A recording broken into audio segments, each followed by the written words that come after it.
Welcome to The Newsworthy. All the day's news in less than 10 minutes. Fast, fair, fun, and on the go. Thanks so much for tuning in. Today, another top Trump advisor is out. North Korea may negotiate, and the president is getting sued. Plus, a new genetic test, Forbes billionaires list, and a new view of Disney World. All that and much more in less than 10 minutes. I'm Erica Mandy. Today is Wednesday, March 7th. You ready? Let's do this.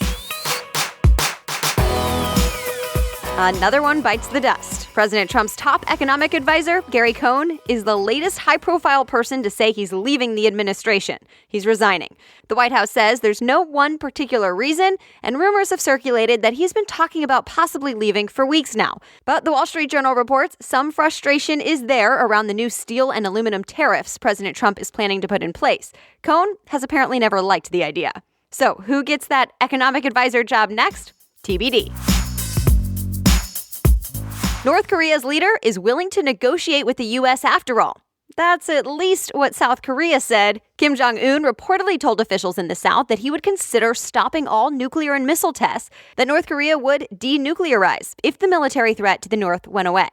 If that's true, it's a really big deal. Kim Jong-un has not said something like that before, that he might be willing to get rid of nuclear weapons. So the New York Times reports President Trump called this, quote, possible progress.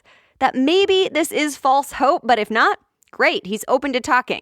This type of talk is quite different than it was not too long ago when both leaders were dishing out some pretty serious threats to each other.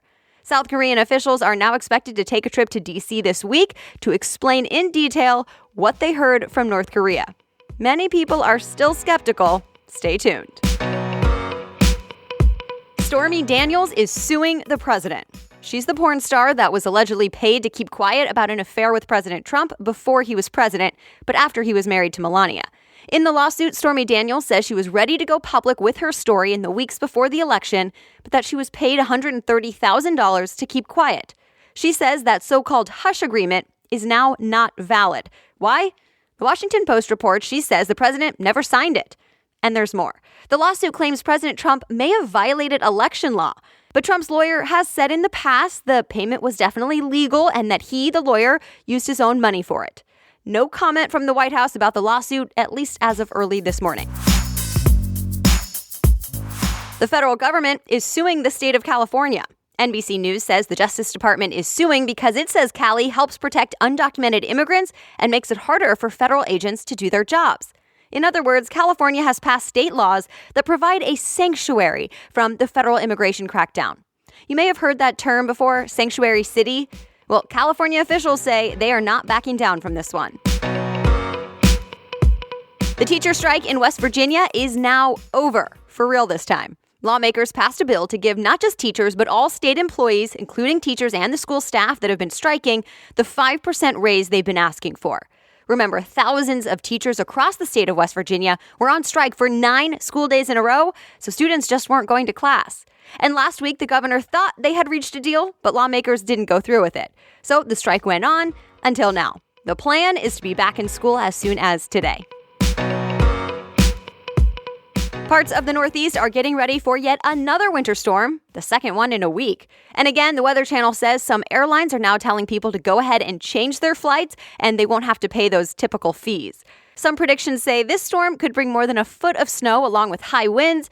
This is the same storm that already hit other parts of the U.S., including the upper Midwest. All right, a few more things people may be talking about today. A big announcement from the genetic testing company 23andMe. It just got the official go-ahead from the FDA to send out at-home testing kits for genes that are linked to some cancers. TechCrunch reports you can now test for BRCA1 and BRCA2. Those are the genes linked to higher risks of ovarian, breast, and prostate cancers. The Verge says this is the first time the FDA has approved genetic tests like this that go right to the consumer for those types of genes. But some experts are warning it shouldn't be the only thing you look at, the only test you look at, especially if you have a family history of cancer. You don't need a prescription, though, to order this new kit. The rich are apparently getting richer. A record 2,208 people made the Forbes annual ranking of world billionaires. Altogether, they're worth more than $9 trillion. Forbes reports that's up 18% from just a year ago. So, who made the top of the list? The very top? It's often Microsoft's Bill Gates, but not this year. Amazon CEO Jeff Bezos got number one. He's considered the richest person on the planet. His net worth is about $127 billion. Speaking of Amazon, next up for the company could be checking accounts. The Wall Street Journal says Amazon is in talks with big banks like JP Morgan Chase to build a checking account-like product for Amazon customers. It's not a real thing yet, but word is it's in the early stages and it could happen. That said, it doesn't sound like Amazon wants to become an actual bank, but it does want to become more part of your financial life, probably for the spending and income data. So we'll see if this actually happens. You can now get a new view of Disney World on Google Maps. So no line, but it also might not be as much fun. Google announced there are panorama photos of all 11 Disney theme parks now available on Google Maps Street View. Travel and Leisure says this might help you plan out your next trip to Disney and decide which attractions and rides you actually want to visit. And that's it. You are all caught up for today. And just a quick shout out now to those of you who have left reviews or told your friends and family about the Newsworthy. I so appreciate it. Specifically, thank you, Amanda, who wrote on Apple Podcasts that if only everything in life could be this fun, quick, and make me feel smarter when I'm done. And this one from the name Cap110, it says, thanks for all the great news in such a short time and an uplifting way. You guys, those reviews make my week to know this is really valuable to you. It also helps other people discover the Newsworthy and to give it a try, so I really appreciate it. And as always, if you just want to know more about any of the stories that were mentioned in today's episode, you'll find links to more articles at thenewsworthy.com. From the homepage, just click episodes and then click on today's date. The Newsworthy is ready for you to listen every weekday by 4 a.m. Eastern Time, so I'll be back with more news tomorrow. Have a great day.